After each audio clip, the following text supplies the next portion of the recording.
নমস্কার বন্ধুরা, আজ আমি তৈরি করেছি ভিন্ডি আলুর সবজি। তার জন্য ভিন্ডিগুলো ছোট ছোট টুকরো করে কেটে নিয়েছি। আপনারা চাইলে বড় করেও কেটে নিতে পারবেন। একটা আলু ছোট ছোট টুকরো করে কেটে নিয়েছি, দুটো পেঁয়াজ কুচি করে নিয়েছি। মিক্সির বাটির মধ্যে 4 মগজ চীনাবাদাম এবং কাঁচা লঙ্কা দিয়ে একটা পেস্ট তৈরি করে নিয়েছি। এবারে কড়াইতে দিয়ে দেব সরিষার তেল। তেলটা ভালো করে গরম করে নেওয়ার পরে কেটে রাখা আলুর টুকরোগুলো তেলের মধ্যে দিয়ে দেব, সাথে ভিন্ডিগুলো দিয়ে দেব। আপনারা চাইলে দুটো আলাদা করেও ভেজে নিতে পারবেন। 2 থেকে 3 মিনিট মতো হালকা নাড়াচাড়া করে নেব। দিয়ে দেব এর মধ্যে পরিমাণ মতো লবণ, সামান্য পরিমাণে হলুদ গুঁড়ো দিয়ে দেব। এবারে আরও প্রায় 5 মিনিট মতো ভেজে নিতে হবে।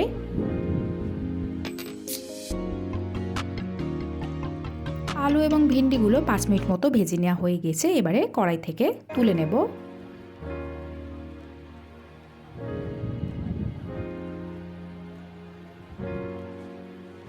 কড়াইতে আবারও সরিষার তেল দিয়ে দেব 2 চামচ মতো।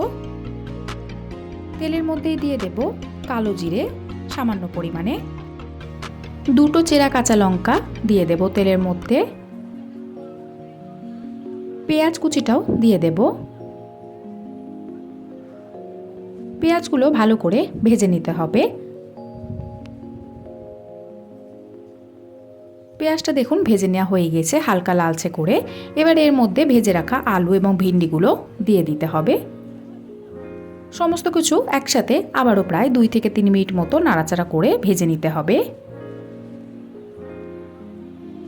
এবারে গ্যাসের ফ্লেমটা লো ফ্লেমে রেখে দিয়ে বেটে রাখা মশলাটা দিয়ে দেব।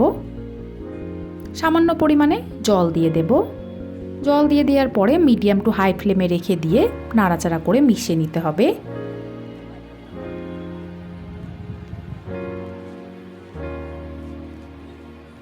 প্রায় 5 মিনিট মতো এভাবে নাড়াচাড়া করে মিশিয়ে নেওয়ার পরে দিয়ে দেবো এর মধ্যে সামান্য পরিমাণে হলুদ গুঁড়ো, লবণ দিয়ে দেবো সামান্য পরিমাণে। আবারও ভালো করে নাড়াচাড়া করে মিশিয়ে নিতে হবে। অনেকটাই শুকনো শুকনো হয়ে এসেছে। এবার আমি এর মধ্যে দিয়ে দেব গরম জল।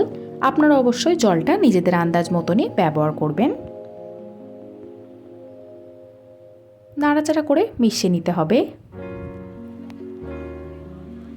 হাই ফ্লেমে দিয়ে ফুটিয়ে নেব সবজিটা ভালো করে। এবারে ঢাকা চাপা দিয়ে সেদ্ধ করে নিতে হবে। ঢাকা খুলে দেখে নেব। আরও একবার নাড়াচাড়া করে নেব। সবজিগুলো ভালোভাবে সেদ্ধ হয়ে গেছে। এবার এর মধ্যে আমি দিয়ে দেব সামান্য পরিমাণে চিনি। চিনিটা দিয়ে নিয়ে আরও একবার নাড়াচাড়া করে মিশিয়ে নিতে হবে। আপনারা যদি শুকনো পছন্দ করেন তাহলে এটা একদম শুকনো শুকনো করে নিতে পারবেন। আমি একটু গ্রেভি রাখবো, তার জন্য সবজিটা এরকমই রেখে দেব। গ্যাসের ফ্লেমটা অফ করে দেব। দেখুন ভিন্ডি আলুর সবজি একদম তৈরি।